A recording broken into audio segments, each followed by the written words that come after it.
오늘 말씀을 준비하면서 저 어린 시절을 잠깐 생각해 봤습니다.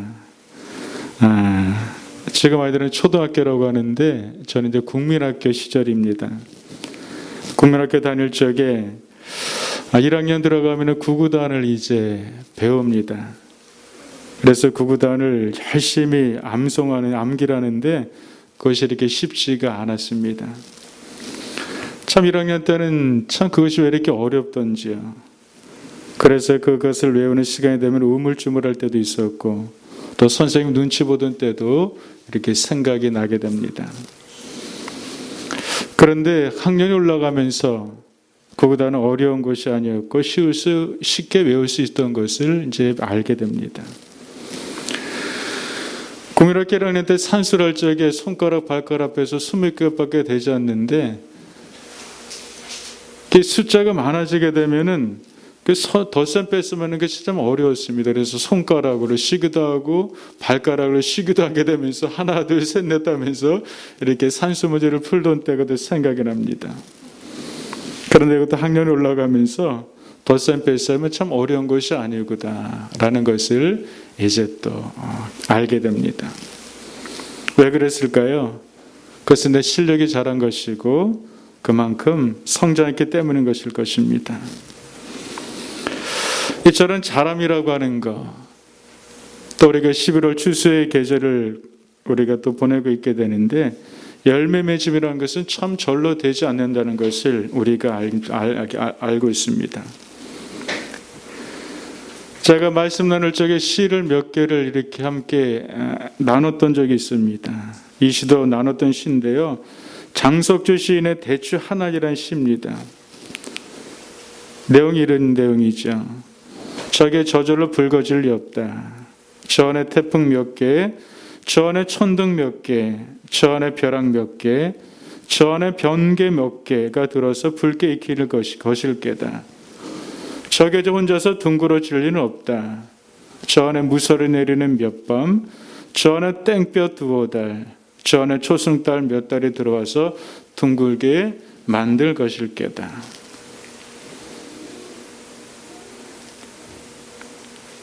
이처럼 자람이라고 하는 것, 열매 맺음이라는 것은 이런 과정을 통해서 맺혀지게 됩니다. 성장하는 데는 아픔이 있습니다. 상함도 있고 시험도 있습니다. 그래서 우리는 보통 성장통이라고 이렇게 말을 하기도 합니다. 아픔이 있고 상함이 없고 시험이 없이는 결코 성장이 없습니다. 그래서 어른들이 하는 말씀이 아이가 커가면서 아프면은 애가 크려고 그런가 보다. 그러면서 그 아픔도 여유롭게 어른들을 넘기십니다. 그 말처럼 아프고 나면 아이가 부쩍 커 있게 되고 부쩍 야근 짓을 아이가 또 하기도 합니다. 이처럼 자랑과 열매 맺음은 이 과정을 겪게 됩니다. 그래서 야고보에서도 우리에게 주신 말씀이 있습니다.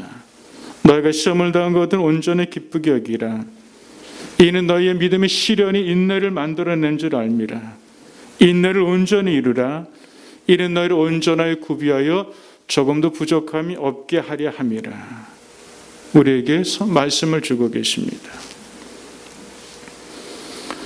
삶 속에서 위기가 터져 닥쳐올 적에 지혜로운 사람은 질문하는 사람입니다. 그 질문은 백만불짜리 질문인데 이런 질문을 합니다. 하나님 이를 통해서 나에게 무엇을 배우게 하시려고 하십니까? 좋은 질문은 좋은 답을 가져오게 됩니다. 나쁜 질문은 나쁜 답을 가져올 수밖에 없습니다. 하나님이 상함을 통해서 아픔을 통해서 시험을 통해서 나에게 하나님이 어떤 하나님이시를 알아가는 사람이기 때문입니다. 그리고 또 이런 질문합니다. 하나님 이 일을 통해서 나에게 어떤 축복을 주시려 하십니까? 기대하는 것이죠. 이러한 질문과 이러한 태도가 성장하는 사람에게 하나님을 신뢰하는 사람들에게 있어서 마땅히 가져야 될 모습이기도 합니다. 그래서 시편의 기자는 그렇게 고백하지 않습니까? 주께 감사하세. 그는 선하심이 인자하심이 영원하심이라. 하나님은 영원하신데 어떤 것이 영원하십니까? 그는 선하심이 영원하시고 인자심이 우리 인생 가운데 영원하신 분이 바로 하나님이십니다. 그리고 로마서에서 우리에게 합력하여서 선을 이끄신다고 말씀하고 있습니다. 우리 인생들에게 향하신 하나님 마음은 언제나 선이십니다. 우리 신앙은 계속해서 성장해 나가야 됩니다. 그래서 빌립보서 2장에서는 우리에게 주신 말씀이 있습니다. 빌립보 교회를 향해서 사도 바울이 그런 권면을 하고 있게 됐죠. 사랑하는 자들아, 나 있을 때뿐 아니라 나 없을 때 항상 복종하여 두렵고 떨림으로 너희 구원을 이루라고 그렇게 권면하고 있습니다. 두렵고 떨림으로 복종하여서 너희 구원을 이루라. 계속해서 이루어 가라고 하는 권면입니다. 어디까지만이야? 나는 여기까지만이야 라고 하는 것이 아니라 계속해서 주님 앞에 설 때까지 계속해서 우리 온전한 구원을 이루는 것을 멈추지 말고 계속해서 나가라고 하는 것입니다. 이것이 건강한 성도일 것입니다. 바울 스스로도 그렇게 권면했지만 바울 스스로도 그런 태도를 가지고 있게 되지 않습니까? 상층전까지 다녀왔던 굉장히 영적인 깊이를 가지고 있었던 사도 바울입니다. 하나님께서 그 인생 가운데 엄청난 능력을 주셔서 많은 행하셨던 사도 바울입니다. 그런데 사도 바울이 그렇게 고백합니다. 하나님 부르심의 상을 위해서 나는 계속해서 달려가겠다고 합니다. 계속해서 달려가겠다. 생명 멸련을 얻는 그 자리까지 있어서 멈추지 아니하고 계속해서 믿음의 진보를 위해서 계속해서 달려가겠다고 그렇게 또 사도 바울은 고백을 합니다. 우리 인생은 공사 중인 인생입니다. 그리고 우리 인생은 지어져 가고 있습니다. 저도 지어져 가고 있고요. 여러분도 다 지어져 가고 있습니다. 계속해서 공사 중입니다. 계속해서 구원을 이루어가는 사람들입니다. 그렇게 보는 것이 은혜인 것이고 그렇게 보는 것이 믿음입니다.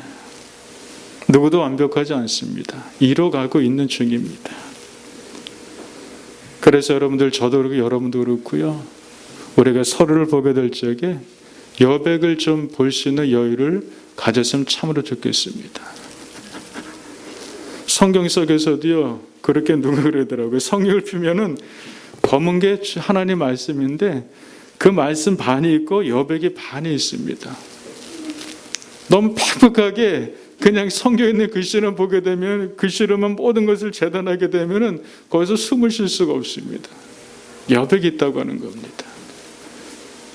저도 공사 중, 여러분도 공사 중이고, 그렇기 때문에 서로 간의 여백을 보게 될 그 속에서 넉넉함이 생겨지게 될 겁니다. 성경에서 예수님은 우리들에게 그 넉넉함과 그 여백을 우리 가운데 많이들 보여주십니다. 무엇으로? 사랑으로 보여주십니다. 예수님이 제자들에게 그렇게 말씀하실 때가 있었습니다. 오늘 밤에 너희가 다 나를 버릴 것이라고 말씀하실 때 그때 베드로가 자신 있게 말하지 않습니까? 주님, 그러지 않습니다. 모두가 주님을 버릴지라도 나는 결코 주님을 버리지 않습니다. 그때 예수님이 베드로에게 이렇게 말합니다. 닭 울기 전에 내가 3번 나를 부인할 것이다.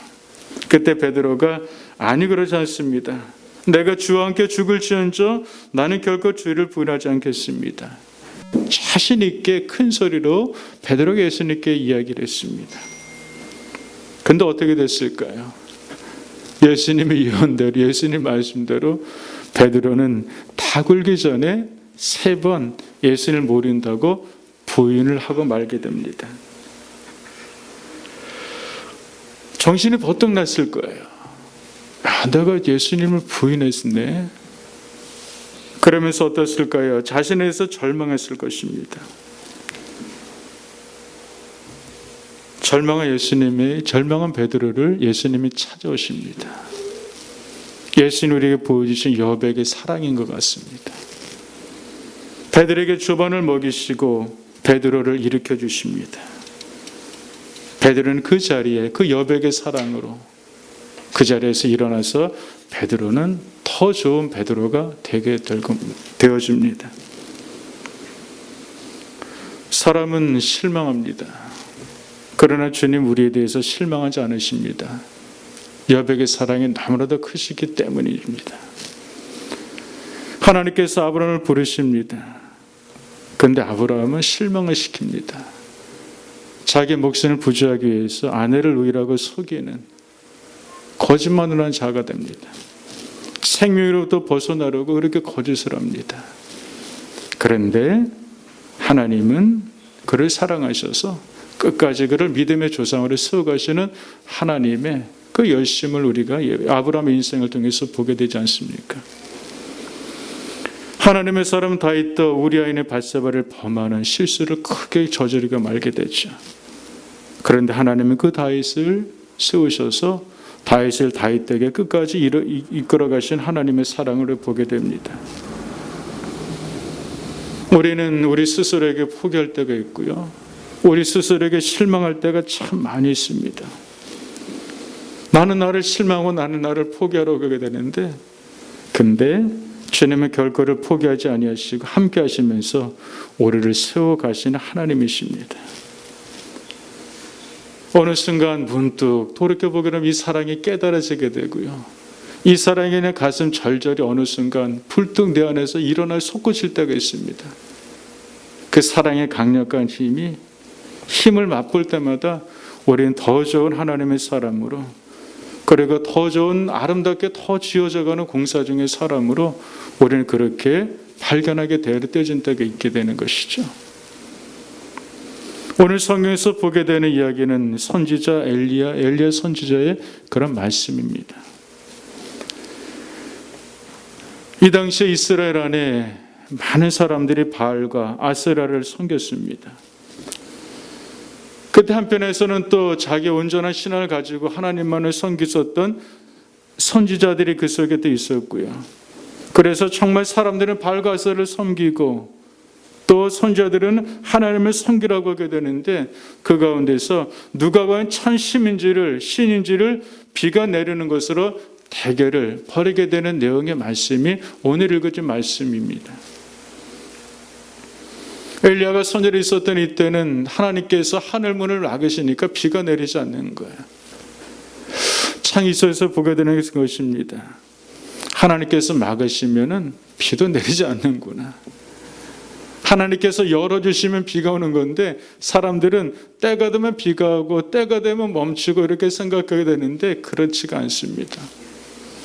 열어주시면 하늘문을 열어주시면 비가 내리는 것이고, 닫으면 결코 그 문을 열 자가 없다고 하는 것처럼 그렇습니다. 3년만 동안 비가 내리지 않았습니다. 근데 엘리야가 하나님께 기도하고, 그래서 하나님이 큰 비를 내리게 하심으로써 하나님의 참 신임을 사람들에게 보여주게 되는 것이죠. 이때 바알과 아세라를 잘 섬겼었던 그 아합 왕의 부인 이세벨의 여인이 3년 동안 내리지 않았던 비를 엘리야의 하나님이 내리게 했음에도 불구하고 살아계신 하나님을 인정하지도 않고 그 하나님을 생각하지도 않았습니다. 그리고 이세벨은 가뭄을 해결해 준 엘리야 선지자를 죽이려고 하는 것이죠. 그래서 19장 오늘 1절 2장의 2절의 말씀에서 보니까요, 이세벨이 사자를 엘리야에게 보내어 이르되 내일 이맘때 정녕 내 생명으로 저 사람들 중 한 사람의 생명같이 할 것이다. 내일 이맘때 엘리야 선지자 너도 그들과 같이 너도 죽일 거야. 이렇게 말했던 것이죠. 이세벨의 말을 듣고 나서 선지자 엘리야가 그날로 당장 브엘세바로 도망을 갑니다. 엘리야 선지자는 어떤 선지자입니까? 갈멜산에서 하나님의 불을 땅에 임하게 하였었던 그런 엄청난 능력의 선지자가 바로 엘리야 선지자였습니다. 그런데 이 선지자가 두려워서 도망을 가는 것이죠. 그리고 도망가서 로렌 나무에 들어가 가지고 하나님 나를 차라리 죽여주십시오 라고 하면서 깊은 절망의 자리에 절망께 자기 자리를 펴는 엘리야를 우리가 보게 됩니다. 얼마 전에 불을 내려달라고 했을 때 하늘에서 불이 내려오게 했었고, 하늘의 능력을 하늘에서 3년만 동안 닫혔던 하늘의 문을 열어서 비를 내려오게 했었던 그런 선지자였었고, 그리고 얼마나 아합 왕의 비들을 기다리고 있었던 그 나라의 왕 아합이 나는데, 아합 왕에게 비가 이제 내려올 겁니다. 그러니까 빨리 비를 피하십시오. 그런데 아합 왕은 마차를 타고 비를 피해서 이제 궁궐로 가게 되고, 이 엘리야 손자는 뛰어서 가는 겁니다. 근데 어떻게 말보다 사람이 더 빠를 수 있겠습니까? 근데 하나님 능력 주셔가지고 마차보다도 이 엘리야가 더 빨리 뛸 정도의 그런 능력을 보여주었습니다. 얼마 전까지 그랬는데 어떤 것도 위축될 것도 없고 두려울 것도 없고 그렇게 당당했었던 엘리야였는데, 근데 이세벨에게 한마디를 듣고 나서 어느 순간 자신도 없고 힘도 없고 두렵고 위축되는 엘리야를 이 말씀 속에서 이렇게 보게 되는 것입니다. 근데 살아계신 하나님 엘리야에게 천사를 보내셔서 로렌나무 아래에서 차라리 죽여달라고 엘리야를 어루만져 주십니다. 엘리야, 너 왜 그래? 이런 것이 아니라 여기서도 하나님 여백의 사랑인 것이죠. 엘리야야, 너 힘들지. 그래서 숯불에 구운 떡과 한 병 물을 보내면서 일어나 먹으라고 위로하십니다. 왜 그래라고 하지 않으시고 너 힘들지. 그러면서 먹고 위로하시면서 힘내라고 계속해서 보내주시는 것입니다. 그러면서 하시는 말씀이 있습니다. 힘내라, 먹어라, 위로하라. 그러면서 내가 갈 길을 다 가지 못할까 하노라.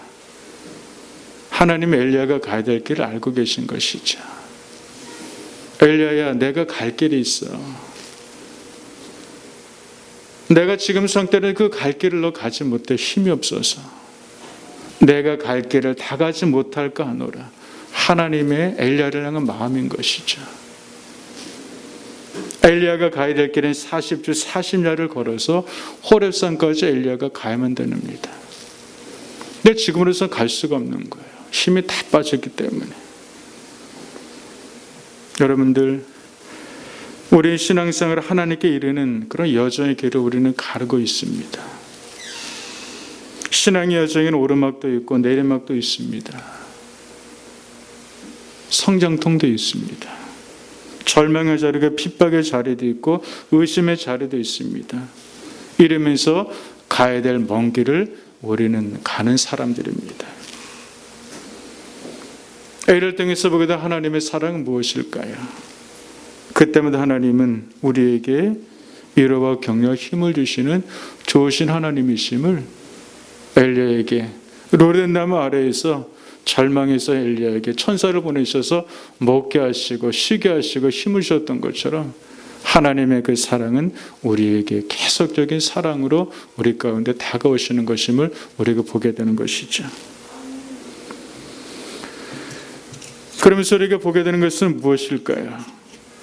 엘리야가 먹고 마시고 음식물의 힘을 의지해서 40주 40야를 걸어서 하나님의 산 호렙에 이르게 됩니다. 그 하나님의 엘리야에게 하나님의 산 호렙에서 서 있으라고 말씀하십니다. 그곳에 함정이 서 있게 되는데 그곳에서 엘리야가 세미한 소리를 듣습니다. 이 세미한 소리는 하나님의 음성이었습니다. 엘리야가 세미한 소리를 들을 때까지 커다란 그 소리도 들었었지만 그러나 그 소리 속에서는 세미한 음성을 들을 수가 없었습니다. 그 소리는 고요한 중에 들려진 세미한 소리였습니다. 세미하다는 것은 무엇일까요? 아주 작게 조용하게 들렸던 세미한 소리였는데 그 세미한 소리가 엘리야를 새롭게 하는 소리였던 것이었습니다. 엘리야가 세미한 소리를 들으면서 엘리야가 또 새로운 차원의 사역으로 나아가게 하는 소리였습니다. 이 세미한 소리를 통해서 엘리야가 새로운 차원으로 성장하게 하는 그런 소리였습니다. 이 소리는 엘리야를 회복시키는 하나님의 그런 음성의 소리였습니다. 우리 이 말씀 속에서 엘리야가 한편에서는 갈멜산에 올라가서도 엘리야를 볼 수가 있었고 한편에서 호렙산에 올라갔던 엘리야를 볼 수가 있었어요. 갈멜산에서는 능력이었습니다.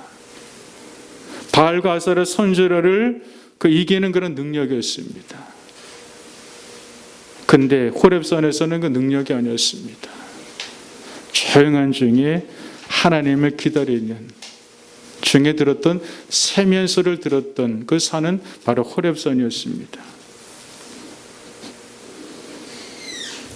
엘리야가 성장 중에 일어날 수 있고 회복할 수 있었던 것은 어디였을까? 갈멜산은 호렙산이었던 것 같습니다.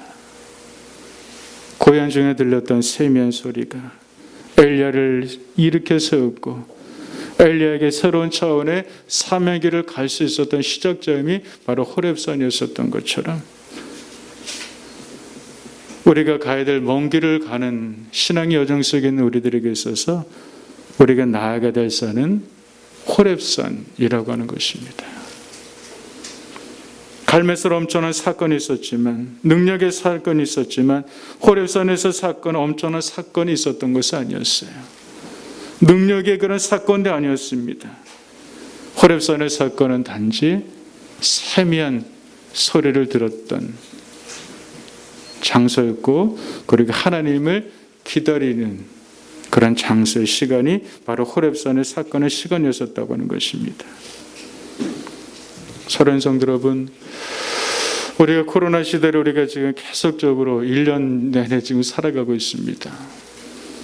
그래서 교회 안에서 이렇게 교제도 잘하지 못하고 그리고 사람들 만나더라도 그렇게 많은 말을 하지 못하는 그런 때를 우리가 살아가고 있습니다. 고요한 중에 살아가고 있는 것이죠.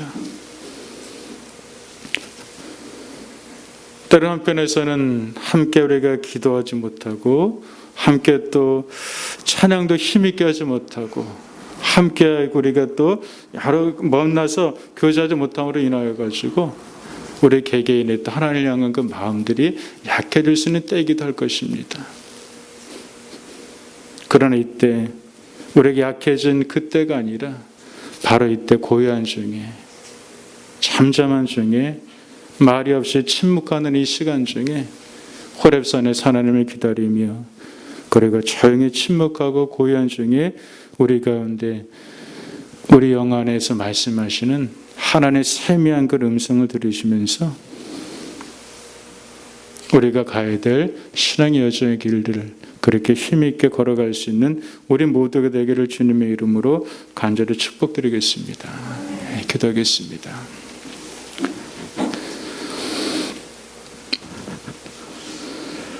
하나님 감사합니다. 우리가 또 가야 될 그런 길들을 걸어가는 하나님의 사람들입니다. 가야 되는 길 가운데 우리가 또 여러 가지 일들을 겪습니다. 그 겪는 일들이 또 때로는 아프기도 하고 상하기도 하기도 합니다.